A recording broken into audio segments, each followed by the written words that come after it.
In my last squash video, I somewhat mentioned a recipe that I like to make with my squash that involves kind of a crossover between chicken and dumplings and chicken stew. So let me show you that one real quick today. This is going to be a fairly short video. You're going to see me cutting up some celery and carrots.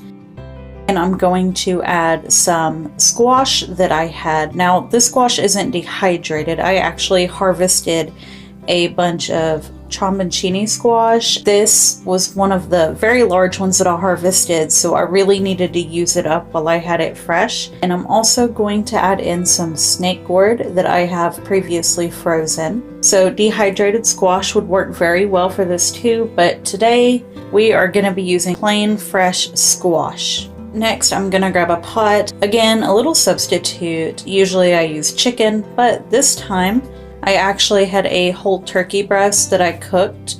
This is just shredded up turkey breast in place of chicken. And I'm adding in some better than bouillon. It's roasted chicken, I believe. I had some pepper, some garlic powder, some minced onion, and bay leaf.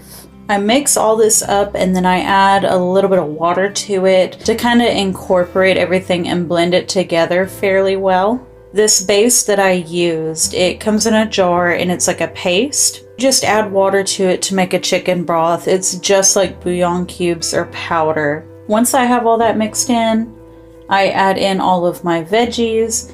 And some of you may want to use salt in this. I don't use salt. I actually rarely cook with salt. So that's something I do that's a little bit different from most other people. And once I have all of this mixed in, like I said, I add a little more water, throw it onto the stovetop, and I just cook it at about a medium-low heat for a good hour, just until everything gets kind of soft like you would with a soup or a stew. It's nothing horrid, nothing complicated. This is one of those dishes that kind of anything goes, so if there's other veggies you want to add, go for it. The dumplings that I used this time, I was not a fan of. I found them in the frozen section, thought I'd give them a try. Didn't like them. I usually either make a Bisquick dough that I drop in, or I've actually recently found that I like to use frozen biscuit dough as well. So again, wasn't a fan, and I usually just use plain old biscuit dough, and it turns out great that way. Be sure to interact with this video if you want to see more of my squash recipes, because if you get overloaded with squash in the summer, you're definitely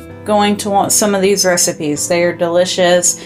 Most of them are super easy to make, and it's a great way to get rid of that squash, whether it's summer or winter, because most of these recipes you can either use dehydrated or fresh. It does not matter.